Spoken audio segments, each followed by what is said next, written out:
Bienvenidos a Ciudad Viva MX, un espacio donde analizaremos las ideas que han marcado el estudio de la comunicación a lo largo del tiempo.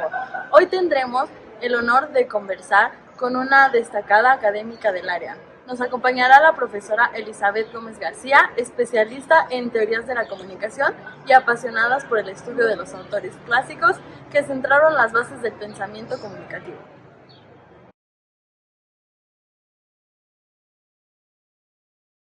Profesora, para empezar, pues me puede explicar brevemente qué estudia la teoría de la comunicación y por qué es importante conocer a los autores clásicos dentro de esta era. La teoría de la comunicación, como todas las teorías, busca una explicación a los fenómenos que existen. Entonces, todo el tiempo existen fenómenos comunicativos. Por lo tanto, la importancia de saber sobre ellas es que se pueden no solamente analizar la realidad, sino simplemente entender por qué está pasando. En estos momentos vivimos como etapas como muy, donde necesitamos ser como críticos de lo que está pasando. Y de esa manera podemos construir también contenido, ¿no? ¿Por qué? Porque eso nos va a reafirmar qué se sabe, qué se ha hecho, qué no se ha hecho y qué se puede hacer, ¿no? Entonces, creo que es muy importante, es la materia prima para poder realizar contenido de calidad en estos momentos. Ok, perfecto. ¿Qué aportes consideran más relevantes de pensadores como Aristóteles, Platón, o incluso de los teóricos modernos como Laswell o Shannon al campo de la comunicación? Aristóteles, bueno, es que la comunicación, si lo tomamos en cuenta como es como el poner en común, Aristóteles es el que nos empieza a hablar sobre la identificación, ¿no? Sobre qué es la identidad. Y nosotros, como comunicadores, cuando estamos transmitimos mucho de lo que es la identidad, la cultura. Entonces, pues esos son como los grandes aportes del pensamiento filosófico de Aristóteles, que por mencionar alguno. Y de los teóricos modernos, no sé si sean tan modernos, Laswell, Shannon, todos, Shannon, no creo que sean tan modernos, más bien creo que hay comunicadores que nos permiten entender que la comunicación es un proceso que es complicado, complejo, pero también muy humano, ¿no? Entonces, lo humano, pues en todo el tiempo nos está tocando, somos humanos, y creo que la comunicación es lo que nos diferencia, ¿no? Y lo que nos ha llevado a donde estamos como seres humanos. Y los teóricos modernos lo que nos podrían ayudar es cómo todo esto se va entretejiendo, ¿no? Cómo la existencia de la humanidad está entretejida y ese hilo fino es la comunicación. Sí, de hecho se conecta precisamente con la siguiente pregunta, que es desde su perspectiva, ¿qué diferencias existen entre la forma en que los clásicos concebían la comunicación y cómo la entendemos hoy? Ok, pues es que la comunicación ha existido desde que existe el hombre, ¿no? Y entonces, y no solamente la hacen los humanos, también la hacen los animales. A diferencia de los animales, nosotros somos el símbolo, ¿no? Este símbolo es el significante. Y entonces ahora la parte moderna de la comunicación me parece que, no sé si sea tan moderna, no lo creo tanto, más bien hay herramientas, ¿no? Más modernas, como son la inteligencia artificial, como son, pues todo esto, las plataformas educativas, como es todo esto que nos dicen que es la innovación. Pero me parece que muy en el fondo seguimos teniendo la misma razón, que lo que queremos hacer es comunicarnos, o sea, es que el simbolismo sea representante para todos, de la misma manera. Somos animales simbólicos, somos seres simbólicos que necesitamos como trascender a la humanidad, trascender en la vida. Y a través de la comunicación es como logramos trascender, ya sea un escrito, ya sea un visual, ya sea, y entonces como buscamos la trascendencia, eso nos permite la comunicación, ¿no? En estos ahora, pues llamemos lo que es más fácil, ¿no? O sea, cada quien, además, hasta un niño, si tú le enseñas a usar un programa, lo podría hacer. Entonces, él podría decirnos cómo está viviendo más su niñez más que en otros entonces, ¿no? Porque antes se creía, por ejemplo, que los niños no podían utilizar estas herramientas porque era muy complicado, ¿no? Hacer un programa de televisión con toda la infraestructura que se necesitaba, pues solamente el experto lo podía hacer. Pero ahora con las herramientas ya no necesitas ser experto, ¿no? Solamente necesitas tener este sentido de querer comunicar. Entonces eso abre muchísimas posibilidades, cierra algunas otras también. Hola maestra, buen día. Buen Mi día. nombre es Carlos. Yo le voy a hacer algunas preguntitas sobre problemas y debates actuales. En la actualidad los medios digitales han transformado la forma en que nos comunicamos. ¿Cree que los principios de los clásicos aún pueden aplicarse para analizar la comunicación moderna? Sí, porque me parece que la comunicación sigue siendo la misma. La comunicación no ha cambiado. O sea, lo que quieres es transmitir un simbolismo, ¿no? Lo que ha cambiado son los medios. Los medios sí han cambiado. Y entonces, pues sigue siendo como decía, o sea, quieres transmitir. Y el transmitir, o sea, antes lo hacían con piedra y lodo, ahora lo hacen con inteligencia artificial. Pero al final me parece que solamente cambia la camino. Claro. ¿Cuáles son los principales retos que enfrentan los docentes al enseñar teoría de la comunicación en un contexto donde predomina la inmediatez y la cultura visual? Pues me parece que ese es la inmediatez, o sea, es uno de los grandes retos que hay, porque o sea,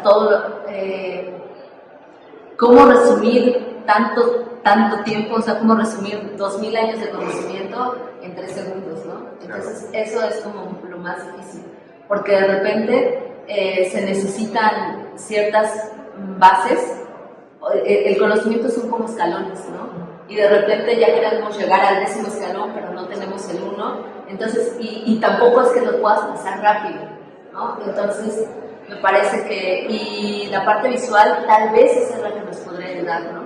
Somos seres tan visuales que tal vez ahí podría estar un poco de la respuesta hacia ese reto.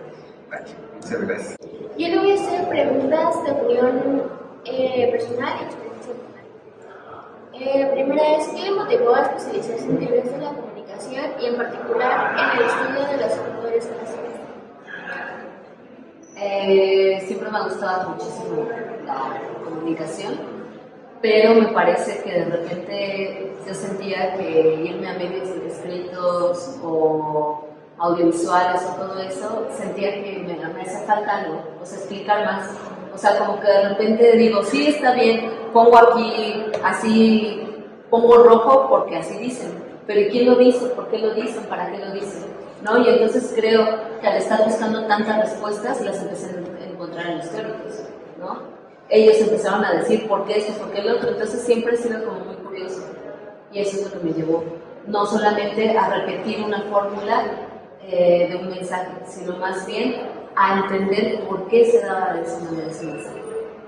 Como que es muy filosófica, me gusta. La de ahí merodeando la respuesta. ¿Hay algún autor o teoría que considere fundamental para comprender la comunicación actual? Sí, el capital cultural. Me parece que hablar sobre capital cultural es muy importante porque nos va posicionando en dónde estamos y por qué es importante, qué es la cultura popular, qué es la parte de estructuras con identidad, la cultura. Me parece que esa nos permite adentrarnos a entender a la comunicación más allá de solamente ser comunicados.